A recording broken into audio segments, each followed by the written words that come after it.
Bonjour à tous, heureuse de vous retrouver dans cette première vidéo 2026. Donc avant toute chose, je voudrais vous souhaiter plein de belles choses pour 2026, plein de bonheur, beaucoup d'amour, beaucoup de lumière. Je n'ai pas fait beaucoup de vidéos 2025. J'étais comme la plupart des personnes un peu ballottées, secouées. Mais voilà, c'est un processus qui est enclenché. Il y a des choses qui bougent énormément. Et je dirais que on sait beaucoup, il y a eu beaucoup de vidéos faites par rapport à 2025 en E9, fin de cycle. Et c'est une bonne chose. Mais c'est vrai que par rapport à ma vision et le travail alchimique euh, que j'ai entrepris, du moins cette voie alchimique que j'ai empruntée, sur laquelle je suis, euh, je dirais que fin d'année ne rime pas forcément avec fin de cycle. Là, la fin de cycle de cette année 9, pour moi, et par rapport à justement à l'éveil de ce pentagramme intérieur, ne se clôturera qu'au 20 mars 2026. Donc, pour moi, le cycle n'est pas encore terminé et, euh, et d'autant plus que, voilà, je dirais que ça me, comment dire, confère dans cette position au vu de l'actualité. Pour moi, c'est très clair. Avec toutes ces choses qui sont en train d'être remuées.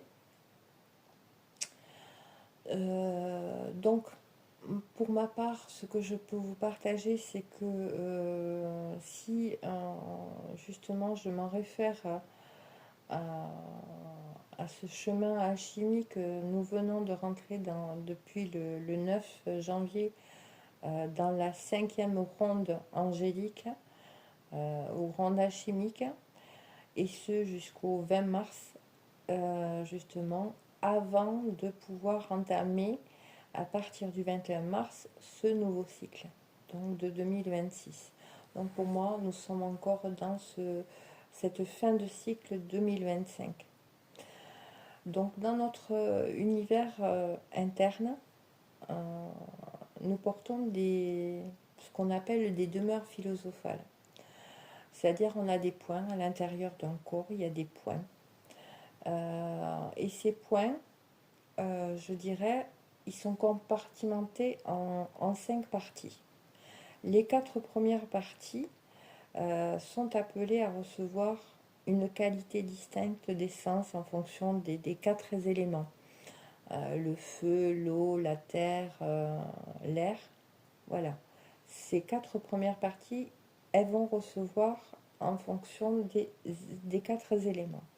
La 5e partie là, dans laquelle nous venons de rentrer depuis le 9 janvier, c'est une partie qui est représentative de la quintessence, c'est-à-dire qui parle de l'esprit. Euh, l'esprit, l'esprit pur, si vous voulez. Cette partie esprit de notre demeure philosophale, au cours de cette période, sera vraiment imprégnée d'essences angéliques qui seront marquées par un sceau de la liberté. Dans cette période, il s'agit vraiment de montrer notre mérite après toutes les assistances reçues. Tout au long de l'année, même si vous ne l'avez pas forcément ressenti, nous avons reçu des énergies. Il y a des présences qui sont au-delà de notre petite personne, de notre petit moi, qui nous ont transmis donc des essences élevées, d'accord. Et en fait, là, cette cinquième ronde est vraiment axée sur la liberté. Et ça va être à nous de prouver notre désir vraiment véritable sur ce sentier de la transcendance, de changer les choses. Donc c'est une période pour tout alchimiste, toute personne qui a entrepris cet éveil, cette voie. Ça va être, c'est une période, je dirais, là, très difficile. Parce que dans cette période-là, on peut avoir la sensation qu'on est seul, qu'on n'est pas accompagné. Les tutelles angéliques, à ce moment-là, elles se font très discrètes. Ils sont là. Hein, on n'est pas seul. Mais on va plus être autant inspiré que nous l'avons pu être au cours des 4 rondes précédentes. Vous voyez ce que je veux dire? Et en fait, c'est là qu'il faudra faire preuve de courage et de volonté pour justement mettre en place et appliquer les choses que nous avons reçues, pris conscience tout au long de ces 4 rondes précédentes. Bien sûr que si dans le cas où nous sommes en grave danger, les anges, entre guillemets, et sans connotation, je dirais, religieuse, seront présents pour, pour, euh, pour nous prêter assistance. D'accord. Et au cours de cette période, c'est un peu un genre de test. Si nous avons bien compris et conscientisé tout ce qui vient de s'écouler et tout ce qui a été qui est remonté à la surface a été bien compris et que nous posons des actes et nous avons cette volonté de changer les choses, changer vraiment notre regard et les choses dans nos vies, eh bien, nous allons pouvoir, après cette période, recevoir une quintessence libératrice. C'est-à-dire qu'on va pouvoir se libérer définitivement des choses qui nous entravaient le rayonnement de notre être intérieur, notre être pur, je dirais. D'accord. Et en fait, c'est ces 5 rondes qui permettent vraiment à l'alchimiste d'éveiller son pentagramme intérieur. Et on va pouvoir le percevoir au niveau des auras des alchimistes et qui auront justement clôturé cette ronde et qui pourront voilà, passer à une étape supérieure. D'accord.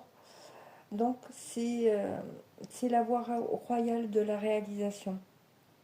Et c'est dans cette partie-là que nous nous trouvons à l'heure actuelle.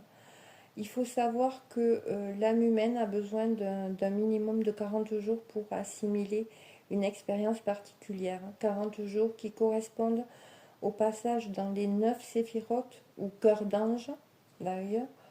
D'accord, c'est suivant comment on peut l'appeler des deux façons. C'est nommé des deux façons. Cœur d'ange, je voudrais revenir sur ange. Quand je dis qu'il y a aucune connotation religieuse.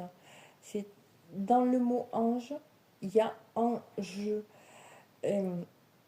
C'est relatif vraiment, comme pour nous faire comprendre, pardon, excusez-moi, que c'est en nous que nous avons ces essences à l'intérieur de nous. Et ces essences sont reliées à plus haut que nous, à des présences, à des forces. Voilà. C'est, je ne sais pas comment vous. J'espère que vous l'avez, vous saisissez ce que je veux dire. Donc, voilà, 40 jours, et c'est pour ça que je vous partage également tous les jours des textes qui sont des textes initiatiques, des textes qui transmettent un apprentissage, des compréhensions, des lois universelles. Ces textes sont remplis de connaissances. Et je veux dire, à chaque passage, chaque jour correspond vraiment à une essence, à une énergie qui s'infiltre, qui a la possibilité, la capacité de s'infiltrer dans nos demeures philosophales à l'intérieur de nous et s'installer. Ces textes, je dirais que comme pour ma part j'ai commencé ce chemin initiatique, quand j'ai commencé à... Parce que chaque jour est en lien avec une connaissance, avec une essence particulière, à une compréhension, à un enseignement particulier. Quand j'ai commencé, j'en ai compris un sens. Tous les jours, des textes, je comprenais un sens. Au fil des années, parce qu'on refait toujours le même chemin, et je dirais que chaque fois qu'on fait un nouveau chemin, qu'on prend le même chemin, mais je veux dire, on peut lire les textes plusieurs fois, et à chaque fois, ils vont nous délivrer une connaissance supplémentaire, une compréhension complémentaire. D'accord ? La première fois, on a l'impression, ah oui, ça y est, je fais les liens, etc. Mais en fait, c'est qu'un minuscule, savoir, une minuscule connaissance. C'est au fil du temps, en y revenant, en réécoutant, en s'ouvrant vraiment à plus grand que soi. On s'aperçoit que les connaissances qui nous semblent, qui nous semblent que nous possédions, je ne sais plus parler, excusez-moi, en fait, on sait, mais on ne sait rien du tout. C'est bien plus grand et bien plus vaste. Mais c'est vrai que ces textes sont des enseignements très puissants. Donc, je vous invite, si vous le souhaitez, à vous abonner et chaque matin, donc en activant la notification, vous pourrez bénéficier de ces textes qui sont en lien avec l'ange du jour. Ce sont des enseignements sacrés que je vous partage. Après, voilà, vous êtes libre ou pas. En tout cas, moi, ça m'a permis vraiment d'accéder à des connaissances, d'avoir une ouverture d'esprit de plus en plus large, de plus en plus ouverte, de connecter avec des perceptions immenses, immenses, et d'acquérir de l'humilité, de comprendre que, voilà, dépasser l'ego, et, et plein de choses. Donc, voilà. Là, je me suis écartée un petit peu de ce que je voulais vous partager, mais je continue. Donc, pour en revenir donc à ce 1er janvier, donc nouvelle année, nous sommes rentrés à partir de ce 1er janvier dans le 8e séphiroth, ou cœur d'ange des archanges. D'accord? C'est pareil, archange, quand vous entendez archange, arc-ange.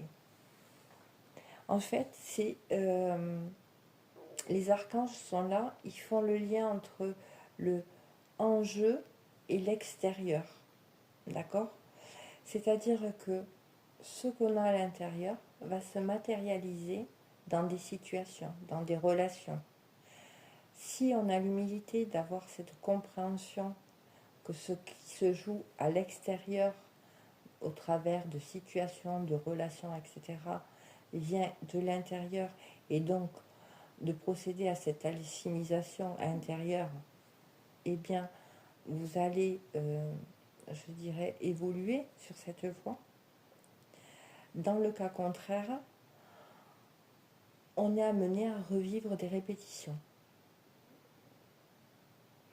Et justement, on appelle les archanges, et notamment l'archange Michael, pour couper les liens, soit dans des relations, soit dans des situations, et en fait, sans comprendre que finalement, ces situations qui se matérialisent dans notre vie, ou ces relations répétitives, au point de vue sentimental, etc., ces répétitions, on tombe toujours sur les mêmes personnes, etc., en fait, sont là pour nous faire comprendre que c'est à l'intérieur qu'il faut qu'on change quelque chose, qu'on prenne conscience des choses. Et à ce moment-là, bien évidemment, les archanges donc sont là pour justement nous aider à couper avec ces répétitions. Et c'est pour ça qu'on fait appel à eux, et notamment l'archange Michael. Et donc il ne coupe pas forcément parce que ce qui s'est matérialisé au travers d'une personne en face, la personne est forcément mauvaise. Elle joue son jeu, elle joue son rôle en fait. Et c'est souvent un rôle qu'on a conclu d'âme à âme dans d'autres sphères. Et c'est ça qui est important de comprendre.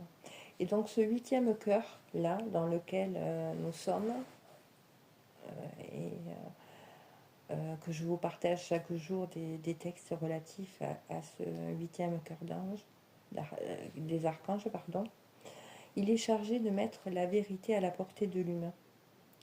Donc il adapte les règles divines au monde des formes, de façon à ce que nous puissions les reconnaître parmi les objets qui nous entourent. Ils font en sorte que tout ce qui est en bas soit analogue à ce qui est en haut. C'est ce que je vous disais, intérieur, extérieur. D'accord? Ce qui se matérialise en face de nous soit de même que ce qui est à l'intérieur de nous. Je me suis peut-être embrouillé les pinceaux quelque part. En fait, vous aurez compris. Donc, voilà. Donc, là, pour en revenir à cette année 2025, qui, pour moi, ne sera pas clôturée avant le 21 mars, c'est, en alchimie, on peut Enfin, moi, je le rattache à l'œuvre noire. Alors, peut-être qu'il y en a qui connaissent. Et l'œuvre noire qui correspond vraiment à la séparation, à la dissolution, à la putréfaction ou l'extraction de tout ce qui est vil et corrompu. C'est-à-dire que là, vous voyez, le sentiment d'être un peu ballotté l'année dernière et ce début d'année, c'est normal. C'est comme si on enlevait ce qui était vil et corrompu et on le séparait de l'essence pure et divine. Et en fait, il y a beaucoup de choses qui bougent. Regardez à l'extérieur, il y a beaucoup de mouvements qui sont là, notamment avec les agriculteurs, etc., pour montrer qu'il y a quelque chose qui va pas et qui est en train de se fracturer, de se séparer. Et il faut savoir que toute mutation commence par une régression avant de pouvoir s'élever à une qualité plus noble. Et en fait, l'année dernière, on a commencé cette première phase de cette mutation, de loin la plus difficile, car elle nous demande vraiment à dépasser notre propre personnalité pour accéder peut-être un jour à notre or intérieur. Donc 2025 en est compliqué pour bon nombre d'entre nous, et je n'ai pas échappé à cette règle. Euh, et donc l'année dernière et encore maintenant, on peut ressentir comme une perte de l'essentiel. L'essentiel n'est pas respecté, comme dans ce mouvement avec les agriculteurs. C'est que euh, l'essentiel, eh bien, c'est comme si voilà, il n'y avait plus d'essentiel. Voilà. Et on peut encore se sentir déboussolé par justement cette phase qui remue énormément. Donc, pour résumer, euh, un peu grossièrement par rapport à ce qui s'est passé, c'est on a pu aussi également se sentir emprisonné dans son corps. Et ça a pu se manifester par des douleurs corporelles qui nous bloquent complètement, qui nous alitent, hein. Le corps qui arrête de fonctionner. Euh, et pour, pareil pour moi, bah, j'arrive plus à parler. Voilà, mon corps il s'est bloqué. J'ai, je me suis complètement bloquée. C'est-à-dire que je ne pouvais plus bouger. Donc, c'est aussi, l'œuvre noire, c'est un rapport et relatif à la mort, hein. Euh, tous ces blocages dans le corps, ça va en analogie avec cette vie conditionnée. C'est-à-dire que, euh, comme pour nous faire comprendre qu'on était conditionné dans un corps, dans un espace, dans des cases, c'est relatif à l'individu, l'ego, voilà, ou l'être qui est non éveillé et qui est prisonnier de lui-même, hein, où l'esprit est emprisonné dans le corps. L'esprit qui est emprisonné dans un corps qui n'est pas euh, libéré, je dirais. D'accord. Et là, il était question dans cette phase-là, il est encore question jusqu'à au mois de mars, de rendre la liberté à l'esprit emprisonné dans le corps euh, avant que l'esprit puisse redescendre dans un corps libéré. Et donc, euh, là, cette œuvre noire, c'est un peu le feu qui est déclenché par l'alchimiste, qui est le feu de départ qui vient certainement euh, d'un endroit très sacré, empli d'amour. C'est-à-dire que ça vient vraiment de nos plus grandes profondeurs. D'accord. Donc, ce qu'il était nécessaire également de dissoudre, hein, dans cette période d'œuvre noire, que je relie à cette œuvre noire, c'est l'individu séparé, autonome. C'est-à-dire le petit moi, l'ego, c'est-à-dire moi je suis fort, j'ai le pouvoir sur tout, etc.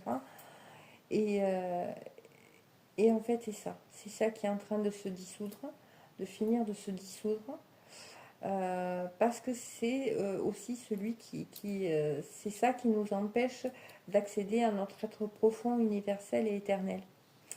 Donc cette année 2025 qui n'est pas encore clôturée pour moi, je répète, elle nous a poussé à lâcher prise. Mais le fait de lâcher prise entraîne bien souvent des remontées de peur. Et c'est normal. Et ça nous a mis face à des peurs qu'il a fallu qu'on surmonte et on a encore à surmonter ces peurs-là. Par contre, il y en a d'autres aussi qui ont pu avoir un lâcher-prise trop poussé. Et lâcher-prise trop poussé n'est pas non plus bon, entre guillemets, c'est-à-dire que il faut trouver le juste milieu dans le lâcher-prise, parce que si on lâche prise hein, vraiment trop, si on a ce lâcher-prise trop poussé, il y a un risque de perdre pied et de perdre son âme, c'est-à-dire l'âme de ce qui fait la vie, etc. Vous voyez ce que je veux dire? Donc, l'œuvre noire que nous terminons là, c'est en fait libérer la vie. Une vie libre, non rattachée à un être individuel. D'accord? Sortir de cette individualité là, de ces cases, hein.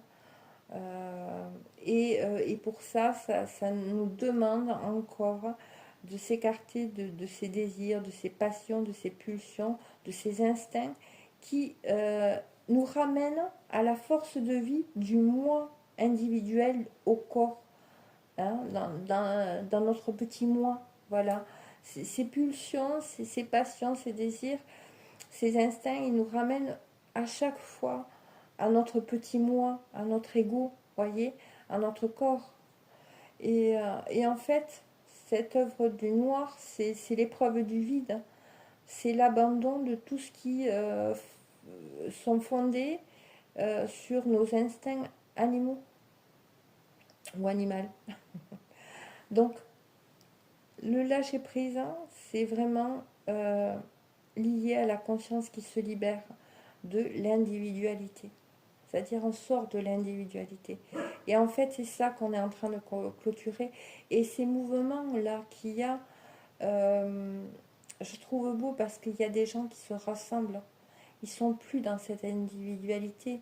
Ils ont dit stop à cette individualité. Ils voient que ça ne fonctionne plus. Et c'est très bien. Et donc, voilà ce qui est en train de se clôturer, je dirais, jusqu'au mois de mars. Là, donc, à vous de choisir, de faire les bons choix, d'être conscient de ce qui se passe donc dans la matière et à l'extérieur de vous. Bien souvent, ce n'est que le reflet de ce qui se passe à l'intérieur de vous. Donc, à nous d'alchimiser à l'intérieur de nous pour que justement ce qui se passe à l'extérieur dans la matière eh bien, soit le reflet de ce qui se passe à l'intérieur pour ne pas avoir à demander l'assistance des archanges justement pour couper euh, avec, avec toutes ces répétitions, ces schémas, ces souffrances. Voilà.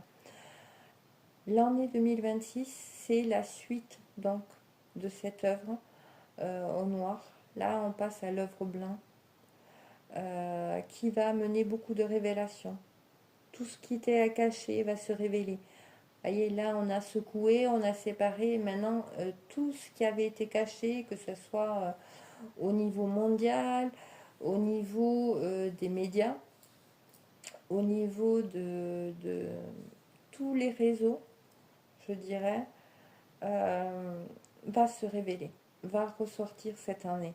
Donc ça va encore vraiment épurer pas mal de choses. Et c'est là aussi pour mettre un terme à une autorité mal placée, une autorité voilà, conditionnée, d'accord, conditionnée par du pouvoir, le pouvoir sur autrui, hein, euh, pour nous rappeler qu'on a de pouvoir que sur nous-mêmes, d'accord. Cette année 2026 va demander énormément d'authenticité. Tout ce qui va pas sonner dans l'authenticité va vraiment se retrouver à mal. C'est aussi la fin de dogmes, y compris des dogmes spirituels, des pseudo-gourous. Hein, les gourous, ce sont des personnes qui peuvent se prétendre spirituelles, qui brillent énormément, qui sont polies, qui ont beaucoup d'abonnés, qui ont beaucoup de choses, mais qui ne sont pas forcément dans la lumière. Hein. Derrière, dessous, il y a beaucoup de pouvoir. Souvent, c'est le pouvoir qui anime. Souvent, ce sont des êtres qui sont avides de visibilité. Donc, voilà, hein, je ne sais plus qui c'est qui disait, un gourou, il brille, il est poli. Hein. Par contre, le maître, il est clair, il n'est pas forcément poli et il n'est pas forcément sur le devant de la scène. D'accord? Il n'a pas forcément des millions d'abonnés. Voilà. Il ne se trouve pas dans la même catégorie. Donc voilà ce que j'avais envie de vous partager. C'est un peu brouillon, mais c'est moi. Voilà. Je vais pas dire que je suis... moi aussi, je suis en train de lâcher beaucoup de choses. De perfectionnisme, de ceci, de cela. Voilà. Je laisse plus parler mon cœur. Et les vidéos qui suivront seront dans cette même énergie. Donc voilà, je vous remercie de m'avoir écouté. Et si ça peut vous accompagner sur votre chemin, eh bien j'en serai ravie.